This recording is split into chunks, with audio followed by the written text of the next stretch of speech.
Olá, alunos do 7º ano, professores. Estou de volta aqui hoje, com mais uma aula do 7º ano, para a gente estar tratando, de um assunto muito bacana. Eu sou a professora Maria Dirce, meu apelido é Didi, tá? E hoje nós vamos, então, ver aqui, um tema muito legal, tá? Que são as sociedades pré-colombianas, e a gente vai dar ênfase para 3 civilizações, que são os incas, os maias e os astecas. Trouxe aqui, um mapa de uma localização só para você ter, uma ideia de onde ficava localizado, mas agora a gente vai partir, vendo cada civilização, nas suas características, na sua conjuntura, e aí então eu vou falar, para frente, onde cada uma delas se localizava. Bom, mas antes da gente estar entrando, nessa questão das civilizações por si só, é bom falar para você, que antes desses europeus, chegarem aqui, que no nosso caso foi muito, os espanhóis, os portugueses, os ingleses, claro que aqui, esse continente americano, ele já tinha, pessoas, grupos de pessoas e civilizações, extremamente organizadas aqui nesse continente americano. E claro que eles tinham o quê? Diversas formas, de organização social, apesar de que são bem parecidas, mas a gente tem, especificidades que são de cada uma delas, tá? Entre esses povos, que eram caçadores, coletores aqui nesse continente, a gente pode estar citando aqui no Brasil os Gés, tá? Os Tupis, podemos citar os patagônios e os araucanos, lá no sul do continente, e os iroqueses e os silques da América do Norte. Além, claro, dos maias, dos astecas e dos incas, que hoje nós vamos dar uma ênfase para eles. Bom, vamos começar então com a civilização maia. A civilização maia, ela localizava, lá no sul do México, na península de Yucatán, tá? Guatemala, Honduras, El Salvador e Belize. Os maias, eles tiveram um apelido, que as pessoas também chamam os maias de quê? De aqueles que cultivavam o milho, que era a maior, a coisa que mais fazia parte da economia desse povo era o milho, ok? Eles então, esses maias, eles se organizaram em cidades-estado, independentes. O que significa isso? Que cada cidade e estado tinha, o seu administrador, que a gente chama de imperador, que a gente chama de rei, depende, da cidade. Mas elas eram totalmente descentralizadas, não constituía um império centralizado, já que cada cidade e estado tinha o seu comandante. Bom, cada, então, território tinha lá o seu comandante, e lembrando que o poder dentro dessa cidade e estado, ela era transmitida por hereditariedade. O que significa isso? É que o pai, ou a família, passa para o filho. Se o pai, que era lá o imperador, o rei, ele não tinha um descendente, filho, ele então ia para as gerações seguintes para estar escolhendo essa pessoa que ficaria no lugar dele.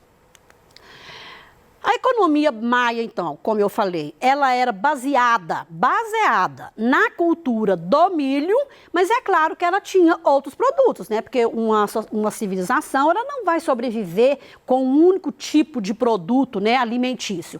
Então, eles cultivavam também batata, algodão, abóbora, tá? E usando uma técnica que foi chamada de coivara. Essa técnica, ela é usada, por incrível que pareça, ela ainda é usada nos nossos dias atuais por pequenos produtores, principalmente aqueles produtores de comunidades, como as comunidades quilombolas, as comunidades indígenas, as comunidades ribeirinhas. E o que consiste, essa coivara? Você vai lá, no lugar que você vai fazer o plantio, você corta os arbustos, as folhagens que ali estão, coloca fogo.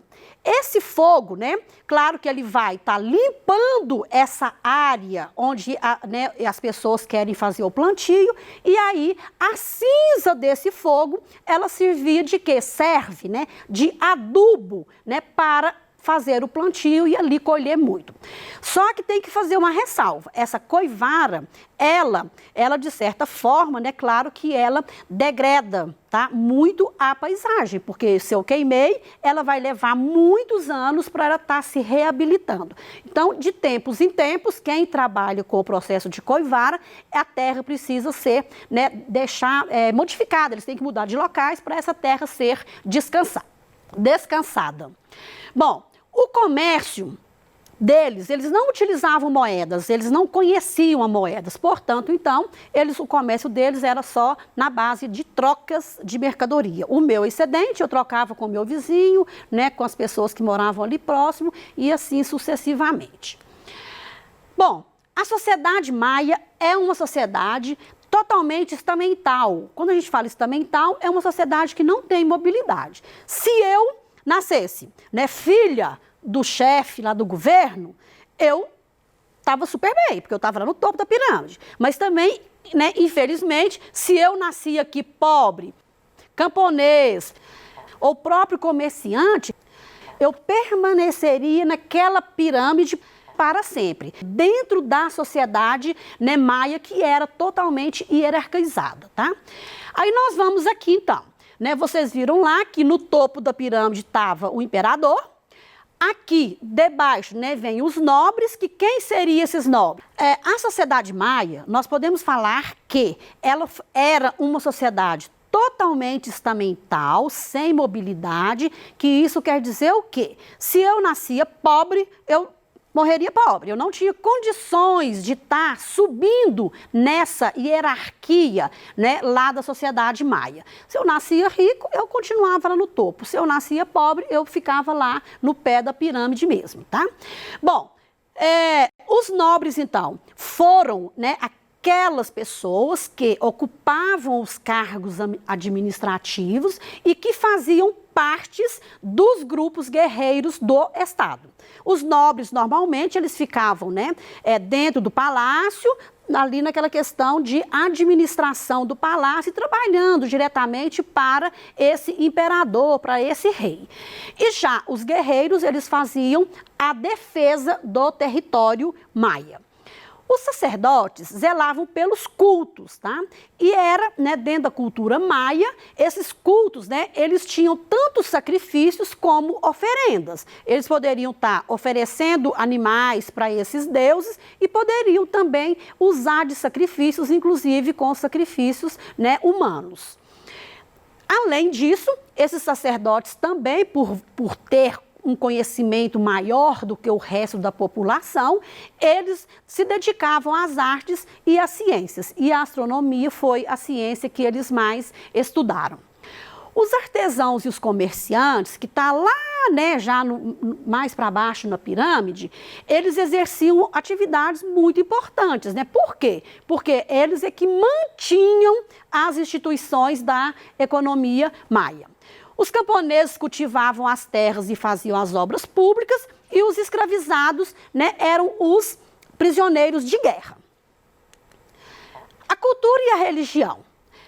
Eles desenvolveram um complexo sistema, né, de escrita que foi composta por glifos, que quer dizer sinais e emblemas, e a matemática foi muito desenvolvida com bastante exatidão. Eram politeístas, acreditando em vários deuses, tá? Em várias divindades, como da chuva, do trovão, do raio, né? E isso daí tudo tinha um caráter bem fazejo e que se opunha a uma série de deuses, né, que desejavam o mal, que eram os malfazejos, tá? Como os da seca, tempestade, guerra e por aí vai. Aí, bom, nós vamos então para a civilização asteca, né, que também foram conhecidos por mexicas. Eles fundaram a cidade de Tenochtitlan, em cujas ruínas se ergueu hoje, né, a cidade, né, atual do México. Os astecas construíram uma vasta, uma avançada civilização que incorporava elementos culturais de vários povos. Eles habitaram, então, a América Central e parte da América do Norte. A capital, né, era Tenochtitlan, atual cidade do México, era caracterizada pela participação da população, que é uma coisa muito interessante. A população, independente se ela era pobre, mas ela participava. Aqui ficava de fora as mulheres e as crianças e, se não me engano, os escravos, tá? Os clãs, né, dentro dessas cidades, eles tinham autonomia administrativa, divindade própria, templos, terras, etc. Agora tem uma coisa que era muito estranha, né? Ou sei lá se é estranha. As leis dos clãs, gente, dessas famílias, eram extremamente severas com aqueles que deixavam ou que atrapalhavam a organização social. Então, por exemplo, ladrão, né? Pessoas que talvez mexiam com a mulher do outro que era casado, todas essas pessoas sofriam sanções extremamente severas, porque eles entendiam que elas estavam atrapalhando o andamento social, né, dessa civilização.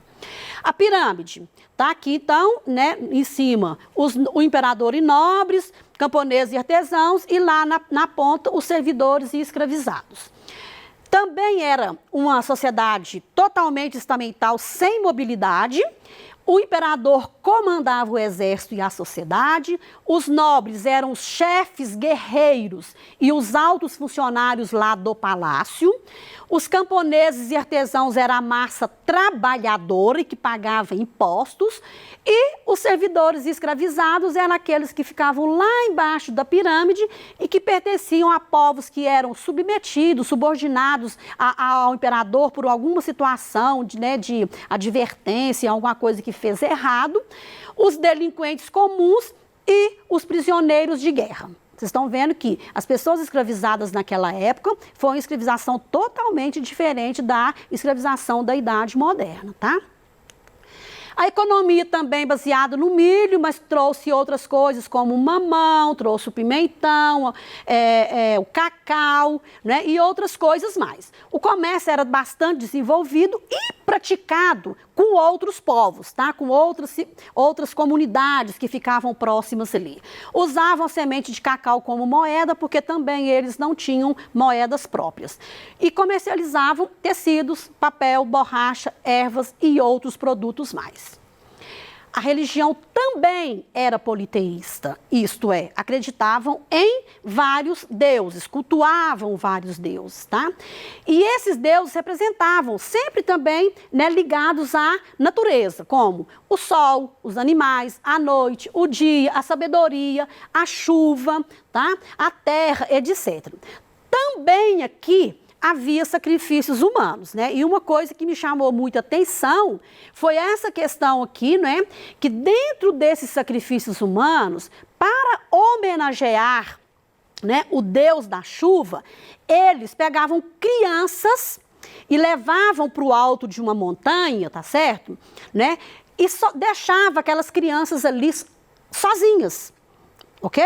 E isso, claro, que a criança ia o quê? Chorar muito, porque eles acreditavam que quanto mais essas crianças chorassem, mais chuva, né, viria, né, seriam enviadas aqui para a terra para eles. A cultura asteca, né, eles tiveram muito desenvolvida, com templos, né, e eles acreditavam que quanto mais altos os templos fossem construídos, mais perto dos deuses eles se encontravam. Então, se organizaram, né, se destacaram pela organização urbanística e já faziam testes matemáticos também aplicados, né, à arquitetura, como essas pirâmides, muito avançados. E faziam trabalhos também com os, né, habilidosos em trabalhos de ouro, que a gente chama de ovisaria, né? Eles faziam estátuas, joias e assim por diante. Aí vamos lá para a civilização Inca. A civilização Inca, o Inca significa chefe, soberano ou nobre. Ela desenvolveu lá na América do Sul, ao longo da Cordilheira dos Andes. Ocupou as terras que hoje, né, pertencem a Peru, Equador, parte do Chile e da Bolívia.